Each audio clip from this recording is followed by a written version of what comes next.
प्रेमियों को मेरा प्यार भरा राधे राधे। इस वीडियो में हम चर्चा करेंगे तुलसी शालिग्राम विवाह की। और ये अपने आप में बहुत सुंदर शुभ संयोग है।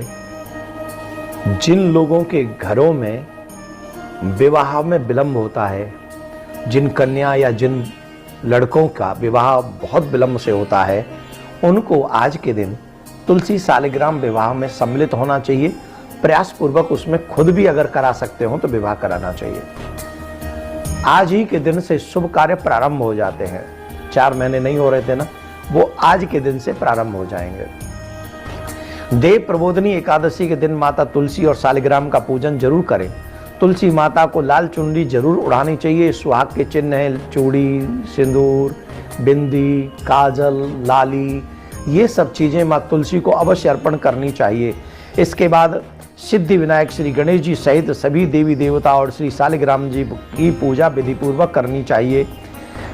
और उसके बाद में एक नारियल दक्षिणा के साथ टीका के रूप में रखें और भगवान शालिग्राम की मूर्ति को सिंहासन पर हाथ में लेकर तुलसी जी की 7 परिक्रमा करवाएं, जिससे ये लगे कि हम शालिग्राम भगवान का विवाह करवा रहे हैं तुलसी मैया के साथ में।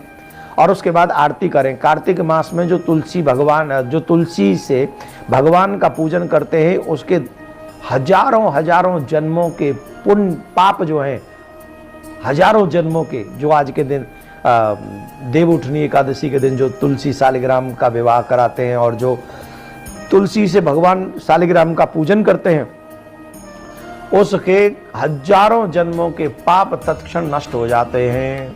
तुलसी दर्शन करने पर, स्पर्श करने, कथा कहने, नमस्कार करने, स्तुति करने से, तुलसी रोपण, जल सींचने और प्रतिदिन पूजा सेवा आदि करने से हजारों करोड़ युग पर्यंत विष्णु लोक में वास मिलता है।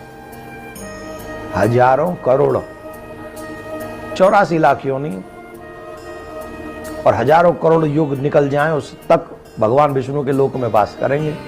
कब? जब तुलसी महारानी की सेवा करें, पूजा करें, दीपदान करें, तुलसी से शालिग्राम का पूजन करें। कितना सरल है। वारे कलयुग के आदमी कितना आलसी है। पड़ा रहता है, अपने कल्याण की चिंता नहीं करता है। कितना सूक्ष्म है। पैसा भी खर्चा नहीं हो रहा बाबरे। तुलसी में जल चढ़ा दोगे, क्या पैसा लग गया तुम्हारा? और तुलसी के पत्र लेकर शालिग्राम पे चढ़ा दोगे, क्या तुम्हारा कितना सोना खर्चा हो गया? आहा, सच्ची बताएं, हम लोग, हमारे पाप ही हैं जो हमको नहीं करने देते। ये छोटी छोटी बातें हैं। बड़े प्यार से, श्रद्धा से क्या करना है? तुलसी माँ को नमस्कार करना है, स्तुति करनी है। तुलसी जी का रोपण, जो अपने हाथ से तुलसी का बिरवा लगवाते हैं, वो रोपण करना चाहिए, जल देना चाहिए, सींचना चाहिए, प्रतिदिन पूजा करनी चाहिए, दीप दान करना चाहिए। जो तुलसी का पौधा लगाते हैं, उनके कुटुंब में उत्पन्न होने वाले प्रलय काल तक विष्णु लोक में वास करते हैं। जो अपने हाथ से तुलसी का बिरवा लगाते हैं, जब तक प्रलय नहीं हो जाएगी तब तक वो विष्णु लोक में वास करेंगे।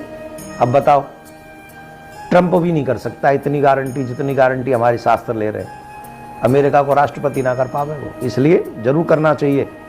भगवान को इस प्रकार उठाना चाहिए। भगवान नारायण चातुर्मास में योग निद्रा में आप आराम करते हैं, वे देव उठनी एकादशी के दिन जागते हैं।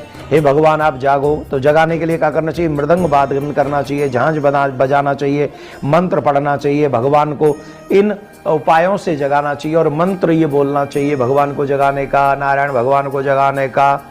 उत्तिष्ठ तो उत्तिष्ठ गोविंद, उत्तिष्ठ गरुड़ध्वज, उत्तिष्ठ कमलाकांत, त्रैलोक्य मंगलम कुरु। हे गोविंद उठिए उठिए, हे गरुड़ध्वज उठिए, हे कमलकांत निद्रा का त्याग करिए, तीनों लोगों का मंगल करिए। ये स्कंद पुराण के अनुसार हम आपको बता रहे हैं। भगवान को इस प्रकार उठाना चाहिए। और देव उठनी एकादशी के दिन जो तुलसी शालिग्राम विवाह कराते हैं, उनके तमाम विघ्नों का नाश हो जाता है, भगवत कृपा प्राप्त होती है। आपके घर में भी तुलसी महारानी की कृपा हो, शालिग्राम भगवान कृपा करें, आपके पितरों को मुक्ति मिले, आपका कल्याण हो, ऐसी प्रार्थना हम प्रिया कांजू सरकार से करते हैं। राधे राधे।